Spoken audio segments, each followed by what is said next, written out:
जैसा कि हम सब जानते हैं कि इस देश का आधार समानता है और इसी देश में जाति के नाम पर, धर्म के नाम पर, वर्ण के नाम पर, लिंग के आधार पर या असंख्या के आधार पर भेदभाव और जातिगत जो शोषण है उसकी घटनाएं निरंतर बढ़ती जा रही हैं। और ये बात हम नहीं कह रहे हैं, ये बात स्वयं सरकार के आंकड़े कह रहे हैं, जो बता रहे हैं कि 118% जो परसेंट है वो हाइक हुआ है तमाम जो उच्च शिक्षा संस्थान हैं वहाँ पर जातिगत शोषण और भेदभाव के आंकड़ों में। इसी बात को सुप्रीम कोर्ट भी एक्सेप्ट कर रहा है, इसी बात को यूजीसी ने भी एक्सेप्ट किया है। दादी के हाथों का जादू और खुशबू से महकता घर, माँ की मुस्कुराहट और खाने की सुगंध, MDH गरम मसाला, क्योंकि हर रिश्ता है स्वाद से जुड़ा। और इसी के इन्हीं तमाम चीज़ों के घटनाक्रम के आधार पर ही, चाहे आप रोहित वेमुला का कांड ले लें, चाहे आप दर्शन सोलंकी का ले लें, चाहे आप डॉक्टर पायल तड़वी का ले लें, ये तमाम केस वो केस हैं जो हाईलाइट में आए। इसके अलावा ऐसे तमाम अज्ञात केसेस हैं जो आज भी फाइलों में दबे हुए हैं या जिनको नोटिस नहीं किया गया। तो इन तमाम चीज़ों का, इन बढ़ते घटनाक्रमों का संज्ञान लेते हुए संसदीय समिति की संस्तुति के उपरांत सर्वोच्च न्यायालय ने निर्देश दिया कि यूजीसी जो है वो एक रेगुलेशन को बनाए और जिसमें समानता को बढ़ावा देना उसका आधार हो। तो यूजीसी ने अपना इक्विटी रेगुलेशन 2026 लाया और उसके बाद हमने ये देखा कि किस प्रकार से आरएसएस पोषित विरोध हमने देखा है, किस प्रकार से हमने कुतर्कों के आधार पर वो विनियम जो तर्कों के आधार पर और तथ्यों के आधार पर लागू होना चाहिए था उसको न्यायपालिका में फंसाने का काम कर दिया गया।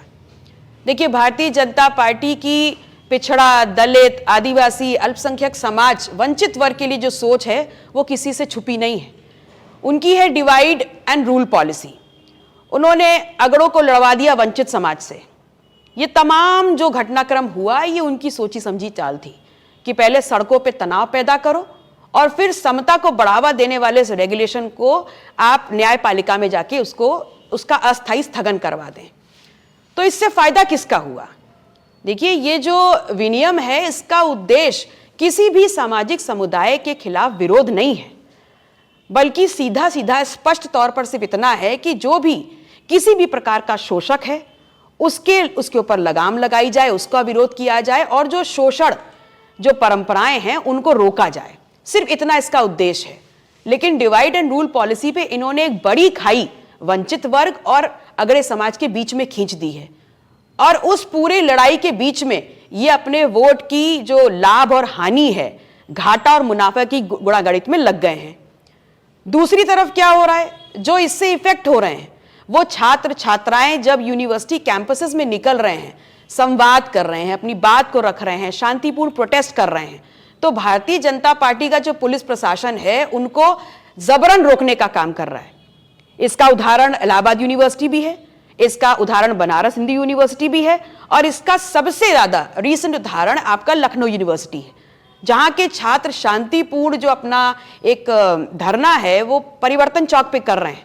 कल रात को 11:30 बजे वहां पर पुलिसिया कार्रवाई हुई है, उन बच्चों को घसीट घसीट के मारा गया है।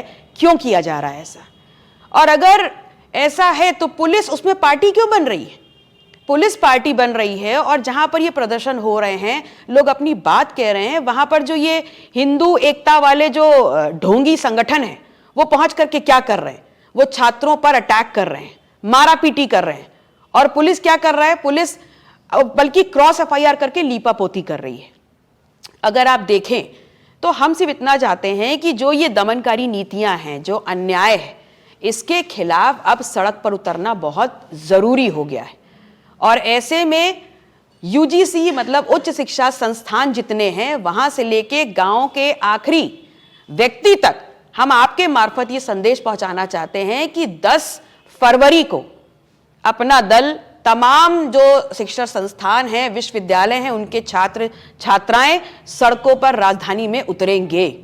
और हमारा सिर्फ इतना उद्देश्य है कि हम पुरजोर इस बात की मांग को रखें कि यूजीसी रेगुलेशन जिसको न्यायिक पालिका में फंसा के रख दिया गया है उसको अविलंब लागू किया जाए और न्याय की जो एक वानगी बनाई गई थी, जो एट्रोसिटीज को खत्म करने के लिए एफर्मेटिव एक्शंस लिए गए थे, उसका पालन किया जाए। सिर्फ इतना हमारा उद्देश्य है और आपके मार्फत में तमाम उन लोगों को जो इस आंदोलन में हमारा सहयोग करना चाहते हैं, चाहे अधिवक्ता साथी हो, चाहे डॉक्टर साथी हो, चाहे शिक्षक हो, चाहे प्रोफेसर्स हो, चाहे छात्र छात्राएं हो, चाहे किसान हो, किसी भी वर्ग से, किसी भी कोण से अगर वो उत्तर प्रदेश के लोग हैं, इस देश के लोग हैं और इस बड़े आंदोलन में अपनी सहभागिता करना चाहते हैं तो 10 फरवरी को लखनऊ की सड़कों पर हम उतरेंगे। अब छोलिया हो या लोबिया, सफेद चने या काले चने, सब कुछ मजेदार बने। MDH